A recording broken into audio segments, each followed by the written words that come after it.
कुछ कहना चाहेंगे?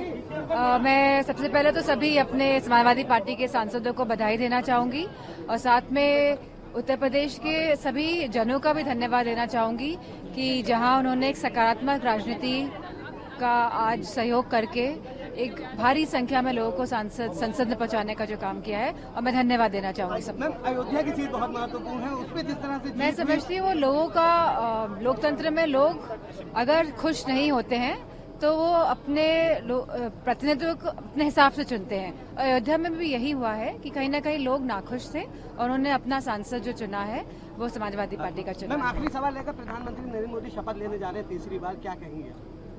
मैं समझती हूँ कि ये जो अगर तीसरा काल अगर शुरू हो रहा है तो मैं समझती हूँ कि वो जो मूलभूत जो असुविधाएं लोगों को हुई हैं और जिस तरह से बेरोजगारी चरम सीमा पे है, महंगाई का जहाँ सवाल है, जहाँ महिला के सुरक्षा का बहुत बड़ा सवाल है, जहाँ पे आप कार्यकर्ताओं पे तो एफआईआर लिखा रहे हैं, लेकिन अगर लोग जो पीड़ित हैं, जो प्रताड़ित हैं, वो एफआईआर लिखवाए जाते हैं तो उनकी एफआईआर कहीं ना कहीं नहीं हो पा रही है। तो इन सब जो जनता के मुद्दे होकर उस पर ध्यान दिया जाएगा तो मैं समझती हूँ कि जनता को भी सुविधा और सहूलियत पहुंचेगी और भाजपा की भी जो इमेज जो बनेगी उसमें भी सुधार कहीं ना कहीं होगा। धन्यवाद। क्या कुछ कहना चाहेंगे?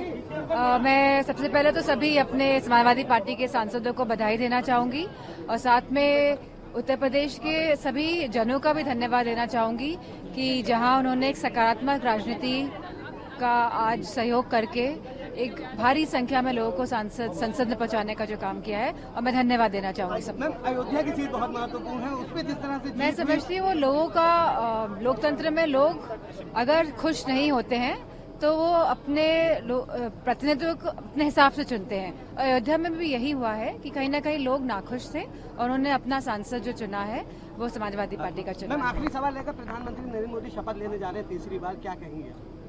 मैं समझती हूँ कि ये जो अगर तीसरा काल अगर शुरू हो रहा है तो मैं समझती हूँ कि वो जो मूलभूत जो असुविधाएं लोगों को हुई हैं और जिस तरह से बेरोजगारी चरम सीमा पे है, महंगाई का जहाँ सवाल है, जहाँ महिला के सुरक्षा का बहुत बड़ा सवाल है, जहाँ पे आप कार्यकर्ताओं पे तो एफआईआर लिखा रहे हैं, लेकिन अगर लोग जो पीड़ित हैं, जो प्रताड़ित हैं, वो एफआईआर लिखवाए जाते हैं तो उनकी एफआईआर कहीं ना कहीं नहीं हो पा रही है। तो इन सब जो जनता के मुद्दे होकर उस पर ध्यान दिया जाएगा तो मैं समझती हूँ कि जनता को भी सुविधा और सहूलियत पहुंचेगी और भाजपा की भी जो इमेज जो बनेगी उसमें भी सुधार कहीं ना कहीं होगा। धन्यवाद। क्या कुछ कहना चाहेंगे?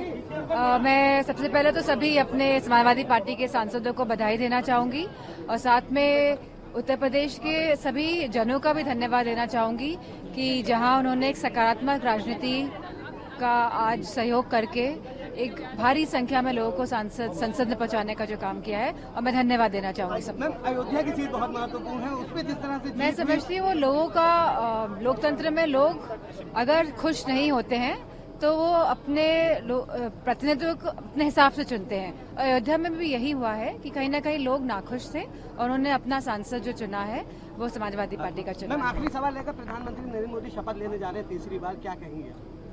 मैं समझती हूँ कि ये जो अगर तीसरा काल अगर शुरू हो रहा है तो मैं समझती हूँ कि वो जो मूलभूत जो असुविधाएं लोगों को हुई हैं और जिस तरह से बेरोजगारी चरम सीमा पे है, महंगाई का जहाँ सवाल है, जहाँ महिला के सुरक्षा का बहुत बड़ा सवाल है, जहाँ पे आप कार्यकर्ताओं पे तो एफआईआर लिखा रहे हैं, लेकिन अगर लोग जो पीड़ित हैं, जो प्रताड़ित हैं, वो एफआईआर लिखवाए जाते हैं तो उनकी एफआईआर कहीं ना कहीं नहीं हो पा रही है।